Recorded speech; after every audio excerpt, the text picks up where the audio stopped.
Handa po kaming tumistigo ng walang pilit at kusang loob bilang state witness at sabihin ang lahat ng nangyayaring katiwalaan ng Kamara, DPWH at iba pang mga kawani ng gobyerno. Hinihingi nilang porsyento ay hindi bababa sa 10% at umaabot pa sa 25% na naging kondisyon upang hindi maipit ang implementasyon ng kontrata. Ito ay binibigay namin sa kanila ng cash. Ang bawat transaksyon ay may karampatang voucher at ledger na nagsasaad ng mga araw at kung kailan nila ito natanggap. And I call on Mrs. Sara Diskaya to please present and read before us your sworn statement. Sorry. Magandang umaga po sa mga kagalang-galang na senators at miyembro ng Blue Ribbon Committee, lalong-lalo na kay Senator Dante Marcoleta, Chairman ng Blue Ribbon Committee. Ito joint statement ng namin mag-asawa, so I will read partial and then my husband will also read the other half of the sworn statement. So kami si Pacifico F. Diskaya II and Cesara Rowena Diskaya, mag-asawang nasa tamang edad, parehong Pilipino. Number one, noong 2003, kaming mag-asawa ay itinayun ang kumpanya na pinangalan namin St. Gerard Construction. Ipinarehistro namin ito sa DTI, nakakuha ng contractor's license at nagsimula na lumahok sa mga pribadong construction projects. Number 2, kinalaunan nagsimula na rin kami na lumahok sa mga government projects. Natuklasan namin na hindi naging madali ang trabaho sa mga government projects. Madalas mahirap ang paniningil ng bayad at matagal bago kami mabayaran ng gobyerno.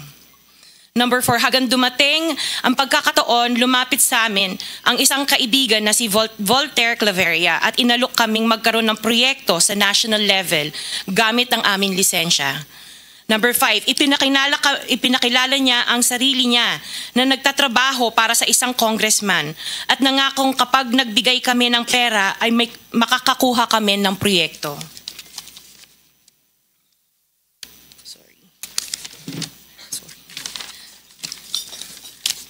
Number 6, dahil wala kaming alam sa kalakaran sa pambansang proyekto sa gobyerno, nagtiwala kami at ibinigay ang lahat ng ipon naming mag-asawa. Sa kasamaang palad, niloko lang niya kami. Naglaho siya, dala ang pera namin mag-asawa. Nagpunta kami sa DPWH para i-report ang nangyari, pero hindi nila ito pinansin. Kahit ganon, hindi kami sumuko. Gusto ko pa rin gawin ng tama ang negosyo, kaya patuloy kaming sumasali sa mga biddings sa gobyerno. Sa kalaunan, ang kumpanya namin ay nanalo sa mga bidding sa mga proyekto sa national government sa pamamagitan ng patas na bidding. Ibinuhos namin ang lahat ng aming pagsisikap para maipakita ang kakayahan ng aming kumpanya na mayroong maayos na paggagawa, dekalidad na resulta at natatapos sa tamang oras.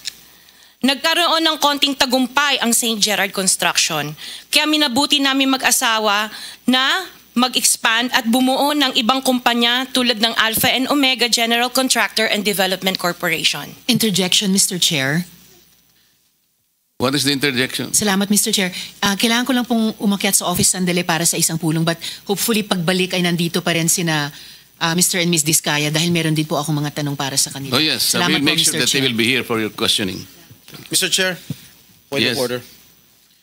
Bakit hindi nilang tayo bigyan ng kopya ng sworn affidavit imbis na basahin nila niya so we can para himay na namin yung kanyang sworn affidavit? We will make sure that all the In order to members will save be time, given a copy, but the chairman is asking them to read it before us for the record. in order to save time, Mr. President, because we have been here since 9 o'clock. We already spent 2 hours and not even one of the senators have asked questions addressed to the resource persons present. I beg the indulgence of the good senator, but it is for the record. This is a sworn statement, at from this statement, kailangan dito sila matanong na mabuti. Proceed. Pakibilisan nyo lang para makatipid tayo ng panahon. Ngunit nung nagsimula ang makilala ang St. Gerard Construction, dumating naman ang panibagong pagsubok. Unti-unti nagsilapitan ang mga district engineers at mga regional directors ng DPWH at mga chiefs of staff ng mga mambabatas na nag-aalok ng mga proyektong sinasabi nilang pondo na mambabatas. Noong una, sinubukan naming labanan ng mga ito sa pamamagitan ng pagre-report sa DPWH at pagpapadyaryo ng mga tiwaling kawani ng gobyerno, subalit hindi sila natitinag sa mga ito. Sabi nila dapat tanggapin namin ang realidad na dapat kaming magbayad sa mga pambabatas kung gusto po namin magpatuloy na magkaroon ng project sa gobyerno. Kung hindi, binabala nila na matatanggal na sa listahan ang kumpanya namin at hindi na makakakuha ng kahit anong proyekto. Hindi namin ginusto kailanman na mapasama sa ganitong sistema, pero kailangan namin magpatuloy para sa pamilya at mga empleyado namin. Dahil sa aming paglaban sa mga tiwaling bidding, maraming beses naming naranasan na ma-disqualify ng Bids and Awards Committee ng DPWH na hawak na mga mambabatas na nagpondo sa proyekto. Dahil naiipit na ang aming negosyo, lumulubog na kami sa lumalaking utang ng kumpanya at peligro sa buhay ng aming pamilya. Napalitan kaming makisama sa kalakaran kahit labag sa aming kalooban. Magandang umaga po, Mr. Chair at kagalang-galang na senators at miyembro ng Blue Ribbon Committee, lalong-lalo po kay Senator Rodante Marcoleta. Diretso na. Number 15. Sorry po. 16, paulit-ulit kaming ginamit ng mga nasa pwesto sa sistemang ito. Wala kaming magawa dahil kung hindi kami makikisama, gagawa nila ng problema ang project na na-award sa amin sa pamamagitan ng mutual termination o pagkakaroon ng right-of-way problem na parehong nagdudulot ng hindi matuloy ang implementasyon ng mga proyekto. Matapos naming manalo sa mga bidding, may mga opisyal mula sa DPWS ang lumalapit sa amin para humingi at kumuha ng bahagi niya sa halaga ng proyekto. Ang hinihingi nilang porsyento ay hindi bababa sa 10% at umaabot pa sa 25% na naging kondisyon upang hindi maipit ang implementasyon ng kontrata. Ito ay binibigay namin sa kanila ng cash. Ang bawat transaksyon ay may karampatang voucher at ledger na nagsasaad ng mga araw at kung kailan nila ito natanggap. Ilan sa kanila ay sina Terence Calatrava, former Undersecretary of Office of the Presidential Assistant of the Visayas of the Philippines, Kong Roman Romulo of Pasig City, Kong Jojo Ang of Uswag Ilonggo Party List, Congressman Patrick Michael Vargas of Quezon City, Kong Juan Carlos Arjo Aitaide of Quezon City, Nicanor Nicky Briones of AGA Party List, Congressman Marcelino Marcy Teodoro of Marikina, Congressman Florida Robes of San Jose del Monte, Bulacan, Congressman Leandro Jesus Madroño of Romblon, Congressman Benjamin Benji Agarao Jr., Congressman Florencio Gabriel Bemnoel of Anwar Party List, Kong Leo de Ode Tariela of Occidental Mindoro, Congressman Reynan Arrogancia of Quezon Province, Kong Marvin Rillo of Quezon City, Kong Teodoro Haresco of Baclan, Kong Antonieta Yudela of Zamboanga, Sibugay, Kong Dean Asisio of Caloocan, Kong Marivic Pilar of Quezon City. 21. Mayroon ding mga kinatawa ng ilang politiko na nakikipagtakbo sa amin upang manghingi ng porsyento kapalit ng mga porsyento ng mga proyekto. Ang mga porsyentong ito ay 25% ay ipinipilit sa amin bilang karaniwang kalakaran na wala akong kakainang tanggihan. Ilan sa kanila ay sina Regional Director Eduardo Virgilio of DPWS Region 5, Director Ramon Ariola III of Unified Management UPMO, District Engineer Henry Alcantara, DPWS Bulacan First, Undersecretary Robert Bernardo, District Engineer Aristotle Ramos of DPWS Metro First, Pasig City, District Engineer Manny Bulusan of DPWS North, Manila Deo, District Engineer Edgardo C. Pingol of DPWS Bulacan Subdeo, District Engineer Michael Rosaria of DPWS Quezon Second Deo. Karamihan sa mga kawani ng DPWS na nabanggit sa itaas ay paulit-ulit na binabanggit ang delivery ng pera ay para sa kaisaldi ko na dapat at least 25%. Si Kong Marvin Rillo naman ay ilang beses na binabanggit ang pangalan ni Speaker Martin Romualdez bilang kanyang malapit na kaibigan. 25. Sa tuwing umiinom kami sa Wine Story, sa BGC at sa Shangri-La Mall, sinasabi pa ni Kong Rillo na lahat ng kanyang request para sa pondo ay galing pa mismo sa unprogrammed funds at insertion na inaaprubahan ni Speaker. Ang tao ni Marvin Rillo na si Bogs Magalong ang pumupunta sa amin para kunin ang pera sa aming opisina o sa Wine Story. Si Kong Jojo ang naman lagi ring binabanggit sa lahat ng project sa kanya ay papondo ni Speaker at ni Saldico. Mataas ang hinihingi sa project, dagdag pa niya, hindi naman lahat ng pera ay para sa kanya, kundi para kay Speaker at kay Saldico.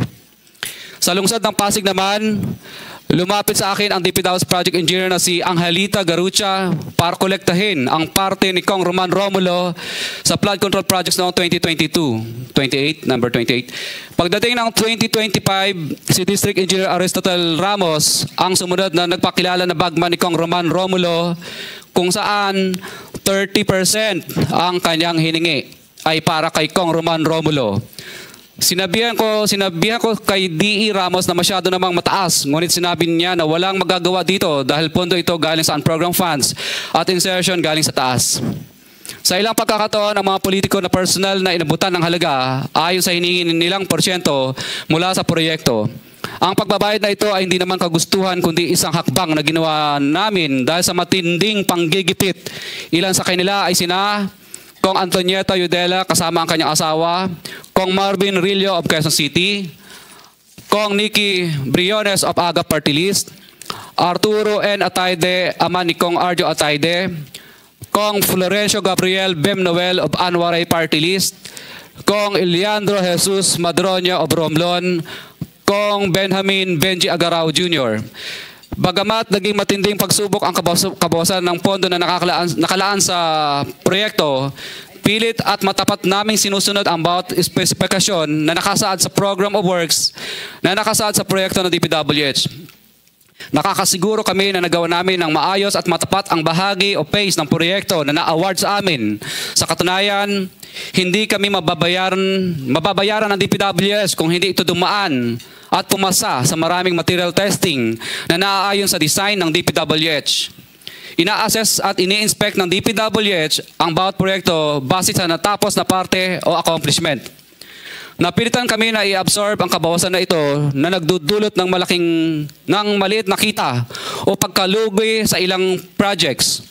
Para makabawi, ginadamihan na lang namin ang partisipasyon sa mga projects.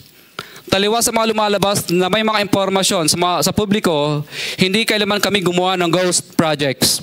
At masugid kami nag-i-inspect sa lahat ng aming mga natapos na projects.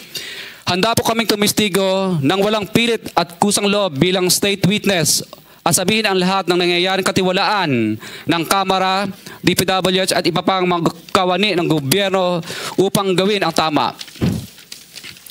Kami ay lubos na humihingi ng tulong sa Senate Blue Ribbon Committee na pinamumunuan ng buting Chairman Senator Dante Marcoleta at kay President Bongbong Marcos para sa proteksyon at seguridad ng aming pamilya.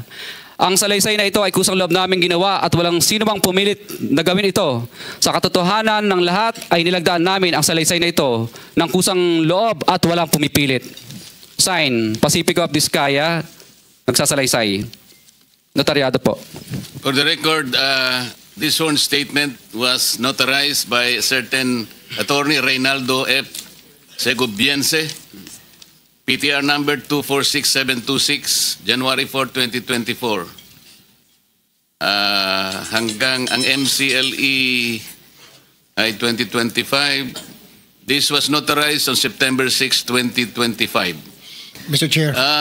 Mr. Pacifico Vizcaya and Cesaria Rowena Vizcaya, meron pong pirma sa inyong respective na pangalan. Ito po ba'y pirma ninyo? For the record lang. Yes po, Chair. Thank you. Mr. Chair, can we ask a copy?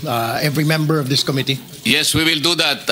Paseserox po natin ito para lahat po ng miyembro ay bigyan na kita ng kopya kagad. At saka meron akong mga ilang parito si Senator Jinggoy, Senator Rapi, isa na lang ang natira kaya paseserox natin ito. Bigay mo na lang sa kuya mo. Kuya mo naman si Senator Rapi. Ikaw na, mag-share na muna kayo.